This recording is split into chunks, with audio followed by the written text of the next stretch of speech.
Grabe yung banding namin. Ang Daming banding mo, experience, banding mo sa no? baha. Makaiyak ni Mami. Kahit gusto na namin umuwi. Kaya na pa kaming 11:30 dito. Alas 4 na, mag-aalas 5 na. Namumutla na, oh. Namumutla na.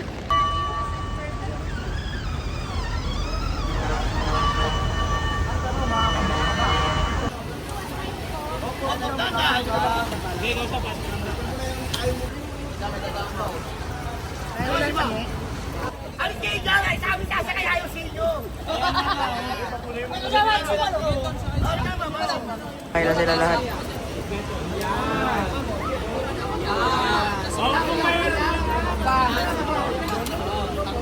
Nagalo ba yan? Nakarating na kalunan. Eh, tira pala sa baha. Naku, Mami, oh. Mami, pasok ko. Pasok nga!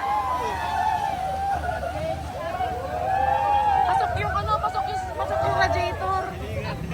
Parang sobra ata, overloading.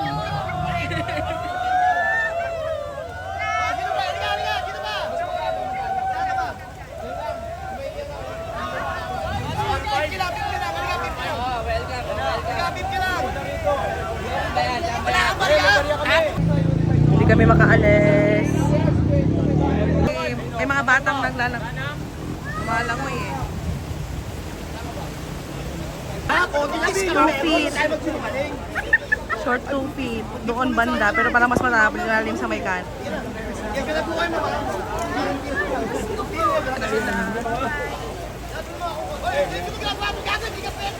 Nasa baha.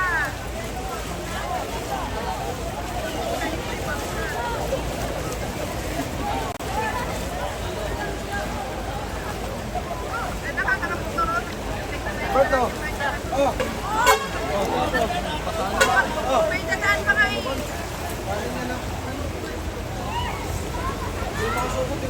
Quezon namin. Quezon dyan, nabarahan ang nabarahan ang estero, kaya hindi na makadiretso yung tubig sa kanal. Ay nako Mami, hindi ka marunong. Ang lesson dyan, bumili na tayo ng bangka. Pa-boundaryhan natin. Oo. Yan sila Ay, ay nakatrap. na-stuck kasi ayaw nila i-risk yung baha.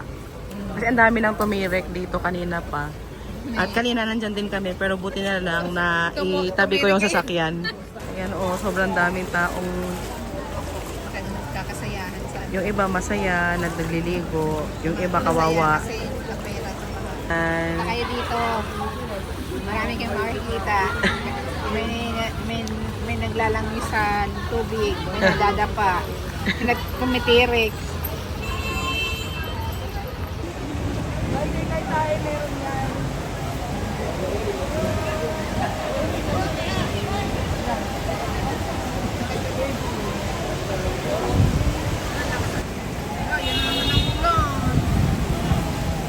tumirik na yung taxi na yan kanina pa. Tapos ayan, yung L300 bago lang yan na tumirik. Asa gitna siya ng daanan.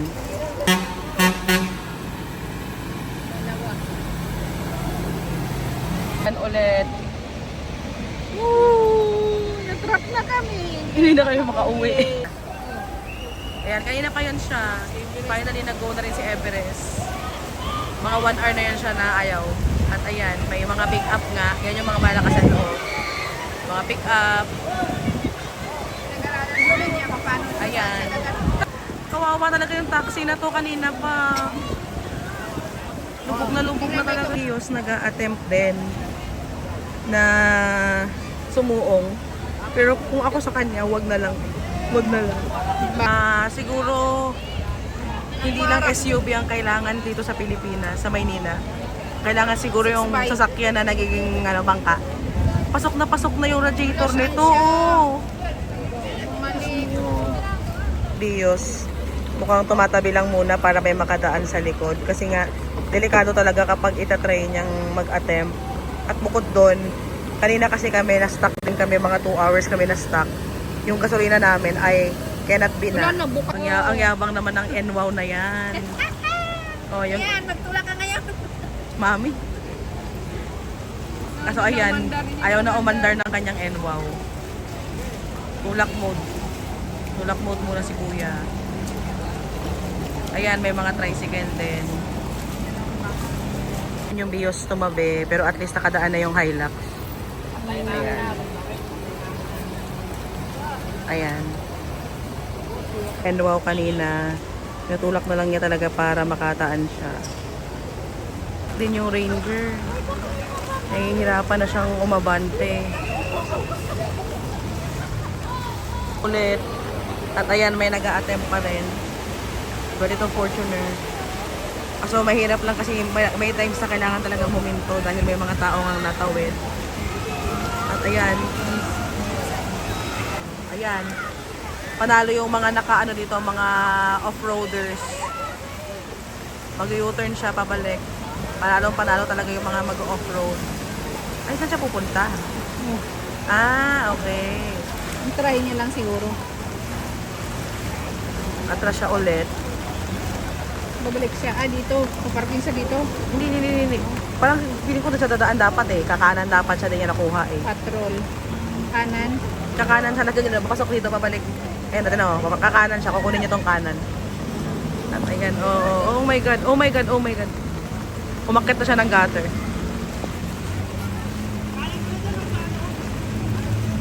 Dito siya dadaan. Ay, tama. Minara.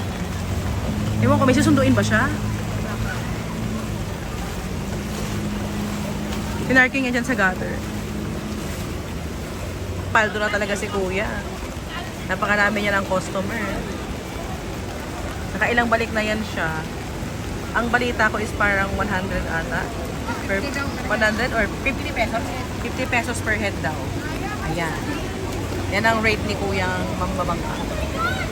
Ayan, mukhang mababasa sila.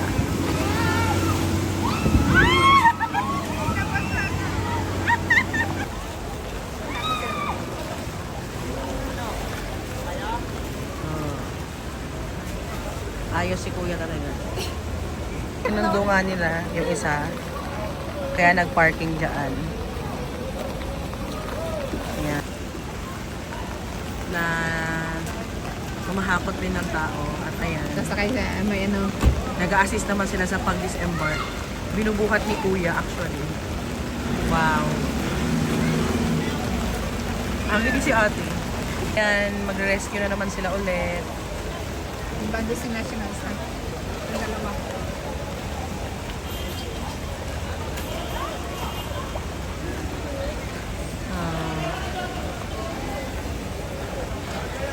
Ayan o, susuot ni kuya yung ano.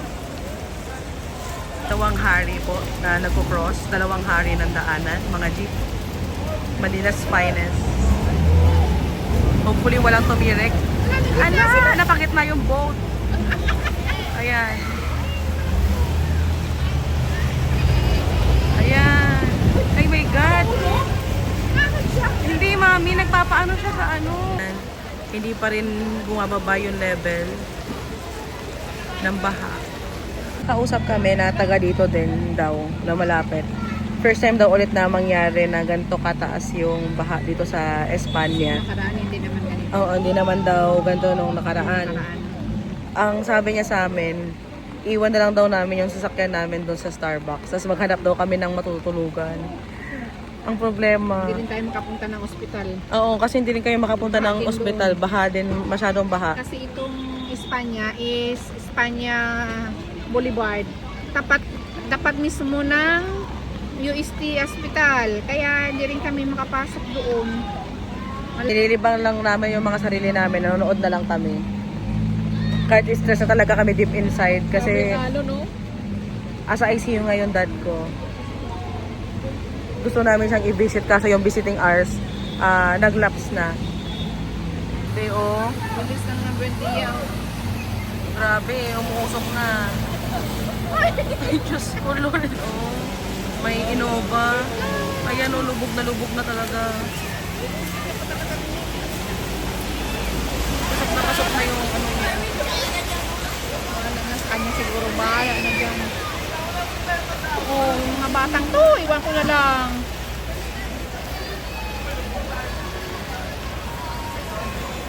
Resourceful talaga ang mga Pilipino. Ayan, yung pang lako ng paninda, ginawang business. Very resilient ang mga Pilipino, pero ang pangiging resilient dapat hindi ni-romanticize. Kasi we deserve better. Hindi dapat tayo nasasanay sa ganito. Kasi Puno na sila. yung kanya-kanyang rescue attempts.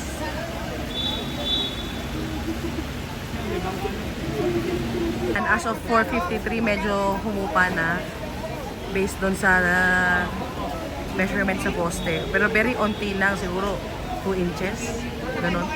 Take lang ulit ni Kuya. Nakarami na sila. Masyado na siyang paldo for today. Ayun, nag-uumpisa na naman yung ulan. Kung kailan medyo bumaba na yung tubig, umulan na naman ulit.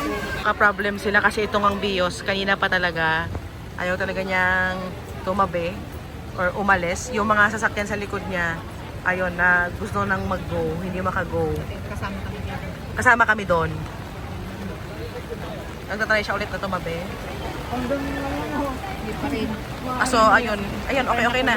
Okay na. Ibang style din to siya. Bongga.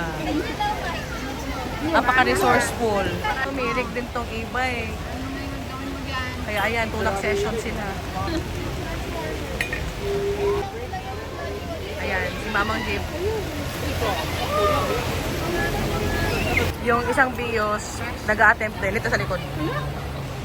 Ayan, nag-a-attempt siya. Sa Maynilad siya. At ayan, sana makalagpas siya. Kaya mo yan. May mga weird noise na kaming naririnig from him. Pero kaya yan. Kaya yan. Go mga BIOS. Go. Go BIOS, go. Ayan. Ayan, kaya na naman nila. Kaso ang weird nung tunog. Pala yung flood control eh. MMDA flood control. Shit, tumataas na rin yung tubig dito sa Pinobal. Hopefully yung parking ko sa Starbucks, okay pa. Kami sa Starbucks. Ay! Basa. So, secured naman yung parking ni Monty. So far, okay naman yung parking namin. Hindi pa naman inaabot. Nabalik na kami ng Starbucks pero na-inform nila kami na hanggang 6 lang daw sila. At magkasarado na rin sila. Kaya ayun, medyo alanganin talaga kami ngayon ni Mami. At may nangharang din doon sa parking ko.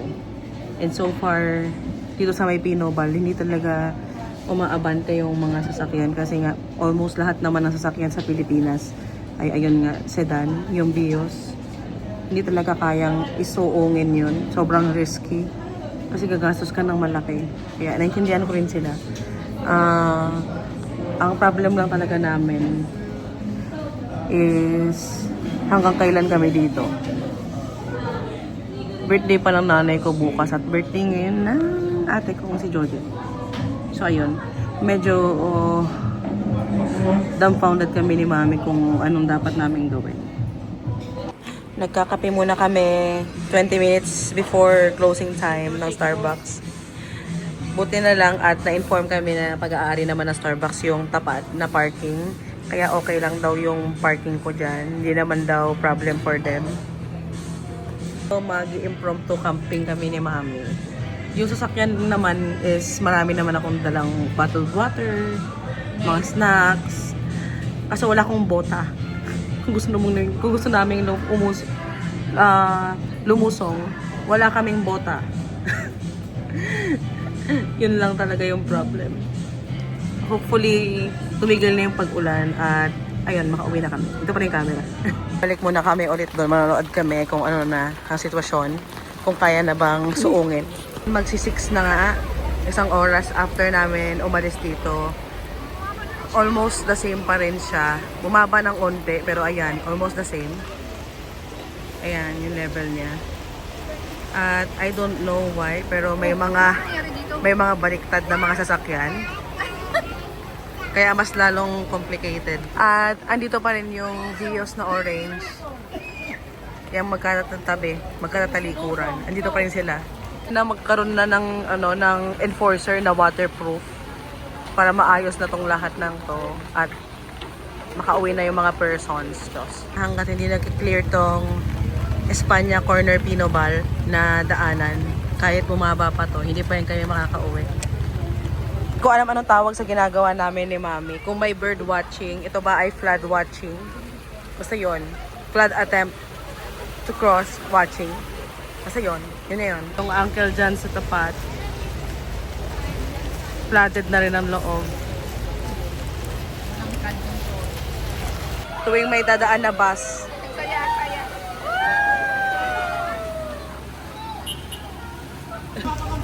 may nag-attempt dumaan dito kaso baliktad siya. Ayan. Umuusok na siya.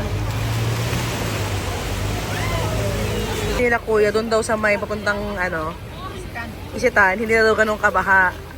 Pero pag pakaliwa daw dito, sobrang lalim daw, parang hanggang bewang pa daw yung lalim. Ang problema namin kahit mas passable na daw, tulad ng sabi ni kuya, hindi rin kami makakadaan dahil hindi pa nga nag-clear up dito. Andiyan yung Coast Guard. Pengi pang bangka. PCG, bangka po please. Kaya ni Jimny, oh. Yung iba. Bakit? Oh, naku! Huwag kang huminto, kaya mo yan. Kaya mo yan. Malalim to kasi kasi. Yung pinanggalingan niya. Hello, nag-iito. Kaya mo yan. Oo, umusok na. Mababa na yung flood. Pero ayan, mas mababa na siya. Parang feeling ko kaya na yan. Kaso, ayun nga, dito pa rin yung Vios na orange. Ayaw pa rin niyang umalis. At may nag-counterflow ulit. Kaya kahit kaya na namin, hindi naman kayo makalabas. Mag-hi ka please sa vlog. Si Ma'am Jai. Na-stuck din. Mang kami ulit. Wala pa rin kaming napapala. Bakit, Mami? Bakit? Tawag nito kasi mga pasaway yung nasa una eh. Ayaw pa mag-usad. Ako sa mababaw na eh.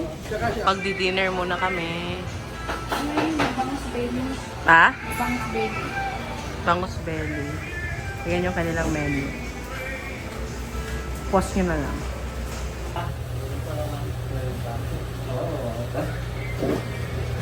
Ang order ni Mami ay sinigang na bangus belly. Tapos ako naman ay pakapampangan sisig tofu. Ayan. Yung order kong kapampangan sisig tofu. At may libre ding sabaw. Ayan yung food ni Mami na sinigang na bangus belly. Nakain muna kami para mawala ang stress. Kain, Mami. Napakarami pa rin nasa-stock sa Pinobal. Ayan, lahat kami stock. Nag-i-improve yung traffic dito kasi nga may mga nagka-counterflow aside dun sa Vios na ayaw gumalaw. Marami ding nagka-counterflow tulad itong pick up. Ayaw talaga niyang umalis kanina pa. Wala naman siya mapapala dito sa Pinobal kasi hanggang dulo yan na One way? nakahinto. One way talaga siya palabas. Kaya naman at umalis na rin tong pick up. Kanina pa kasi siya dyan. Nakaharang. Problema, ito na namang si Bios.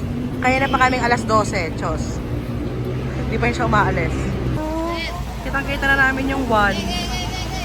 Sana naman, magkaisip na yung mga nakaharang. Ano rin yung mga tao kasi ayaw nilang mag-abante. Ang dami ng mga motor na gustong umalis, na hindi makaalis. Ayan, hopefully, mabante na siya. Kasi 1 feet na lang, mas mababa pa nga sa 1 feet ngayon yung tubig.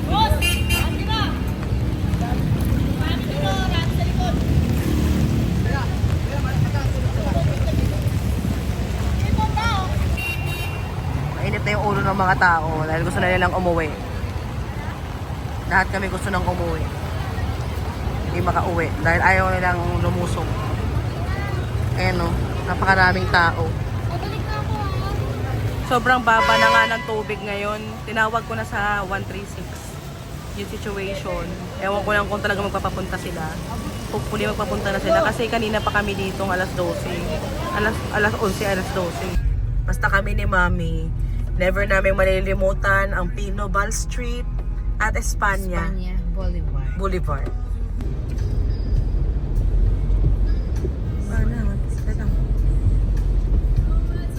Thank you, Lord. Thank you, Lord. Galing sa inyo kasi yung father ko po, yung lagi ko pong kasama sa mga vlog. Nasa ICU kasi siya ngayon. Comatose po siya. Nanghihingi lang po ako ng prayer sa inyong lahat na magising na po yung father namin. Ayun lang po. Kasi yun po talaga yung pinunta namin dito sa UST. Actually, naglaps na lahat ng visiting hours, 11 to 1 at saka 6 to 8.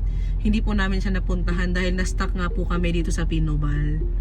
Ayun lang po. Maraming salamat po sa pag-support sa amin. Prayers lang po ang hinihingi namin. Salamat po.